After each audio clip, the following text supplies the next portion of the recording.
Hello and welcome back. Today is the final bite-sized teaching on learning to recognize God's voice. Thank you for journeying with me so far, and you've nearly made it to the end. It's been quite a brief overview, but hopefully I've given you enough to chew on and enough to get you going in your own journey of learning to hear God's voice for yourself. We began at a place of relationship, that hearing God's voice is all about relationship. It's not about puzzle or formula or code that needs to be cracked. It's all about relationship. And that's where I'm going to end today. We're going to be talking about how do we grow in getting better at learning to recognize God's voice. And so I'm going to just say again, if you want to get better at hearing the Father's voice, then actually it's all about just spending more time with Him. It's really not more complex than that.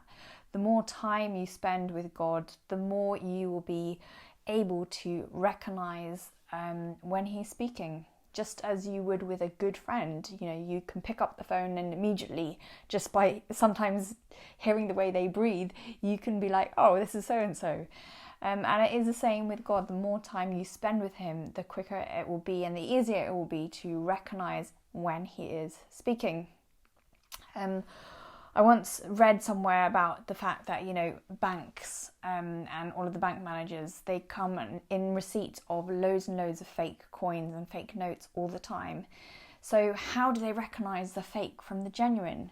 We've been told that, there are lots of different voices going on in our head, and sometimes it's God, sometimes it's other people's voices rattling around in our head. Sometimes it's our own voice, sometimes it's the voice of the enemy. So how do we tell the genuine God from the fake, from other voices? And it's the same with the bankers. What do? They don't spend time studying fake banknotes and fake coins. They just spend lots of time studying the genuine, real money. And so I think this is such a great point in that we don't need to go and spend lots of time analysing what does the voice of other people sound like, or what does the voice of the enemy sound like. The more you spend time with God, the more you learn what His voice sounds like and feels like, that it is good, that it leaves you feeling full of hope and courage, and it builds you up and it strengthens you. The quicker you will be able to realize when any other voice comes into your head that just isn't like that.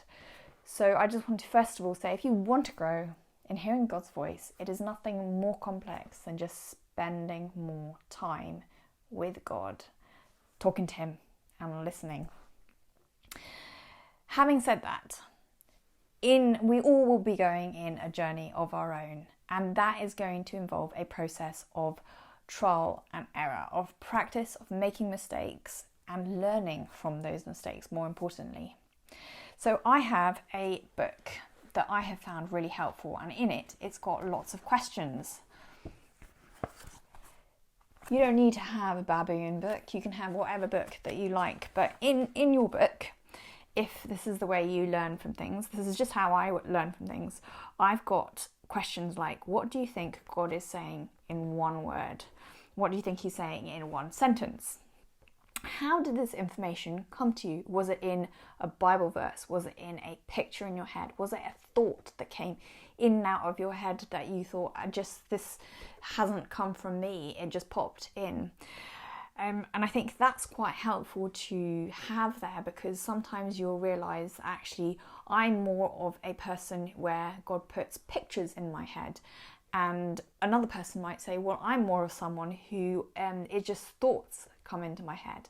And another person might be like, well, I go out and about, and when I'm out, then God often speaks to me through my circumstances. But you will notice as you journey, as you write your own process and progress, that actually, God seems to be speaking to me the most through this particular area or this way. So that's why I say, how did this information come to you? Could there be another way of interpreting what God has said? Sometimes we feel like, okay, something's come in my head, but we don't get the interpretation right. So that's another question to ask yourself. Am I interpreting this correctly? Was there a flow with how it came to you? So sometimes I think I've said before that when God is speaking, there's an ease, there is a flow to the way he's speaking in our question answer process, which I talked about in the last session. How do I feel? Do I feel peaceful, easy, hopeful, encouraged? That again helps us to discern where the voice is coming from. So if it makes me feel full of fear and anxious, then we could say, well, I probably think that's not from God, because God doesn't leave us feeling like that ever. Does it fit in with what the Bible teaches? What do godly friends think? Do I need to ask God any more questions to help me understand, to get more detail? Then I have a little confidence scale on a scale of 0 to 10, in that 0 is very unsure or 10 is extremely sure God appeared to me in a vision or a dream or something like that. I put a little mark along there of where I feel like I am in terms of what I felt God has spoken to me through. And then I said, do I need to act on anything that he said? And then the final thing is, can I get feedback? And I think it's really important when we go through questions like that. So we learn from what we're doing. We practicing hearing from God. Then we're making mistakes sometimes, and we record our mistakes and we review them, and we look over and we're like, oh, I think that's where I went wrong because I made assumptions or I guessed that bit. Other things like that. So we can review our mistakes.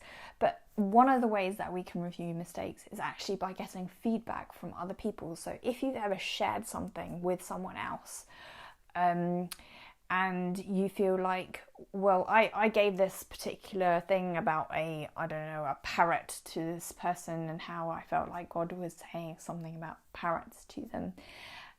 They could give you feedback on whether or not it connected with them, whether they thought that meant something to them, whether they had no idea what on earth you were talking about. But having other people give us hopefully as specific, detailed feedback can really help us grow. So, for example, let's say Mr. Squid popped into my mind. This is the giant squid. I'll let you have a look at him again. The giant squid. Let's say someone came to me and said, hi Anna, I have got a picture of a colossal squid. It's just come into my mind, and I feel like God is saying to me that you've got a colossal big thing going on in your life, and it feels like, just like the arms are wrapping itself around you, you feel trapped and claustrophobic, and you're full of fear, and God is saying that, he's with you in that. And, the colossal squids, they live in deep, dark water, and you might feel like your life is really dark at the moment, but God is with you in that depth and in that darkness. Now everything in there is okay. Sometimes we do go through dark times, and sometimes the overlying message is that God is with you in that dark, trapped feeling of what you're experiencing. So you could be like, this is what I feel like God is saying. But if you ask me, okay, this is what I feel, this is how I am interpreting what it said, but what about you're actually going through, is this actually connecting with you? And I could say, actually, thank you for that. I mean, it's good for me to remember that, because when I am facing big things and feeling trapped, it's really good to know that God is there in those dark, deep times. But actually, I don't feel right now that I am experiencing anything like that. However, my son's favourite animal is the colossal squid, and he's actually going through a bit of a difficult time. And I think actually, as soon as you mentioned the colossal squid, I knew in my heart, in my spirit, that actually what God was saying is all about my son, and it's for him. And so as we share what we feel God is saying, we can actually help other people learn and grow in their process of where you're actually getting it right, where you're actually getting it wrong. Sometimes we make assumptions. Sometimes there are blank bits that we fill in, and we need to learn and grow. And so writing all of this down in our book and getting feedback and making mistakes and learning from mistakes helps us in that process. So that is essentially the sort of heart nitty-gritty of what I want to pass on to you. I mean, there's so much more, but I'm keeping these bite-sized as much as possible. But I just want to encourage you that this is a journey, this is a process, this will be individual for you. You need to walk on this with this journey by yourself. Keep doing it. Every day, spend a little bit of time listening and just sharing what you feel God is saying with others, because God wants to speak to us.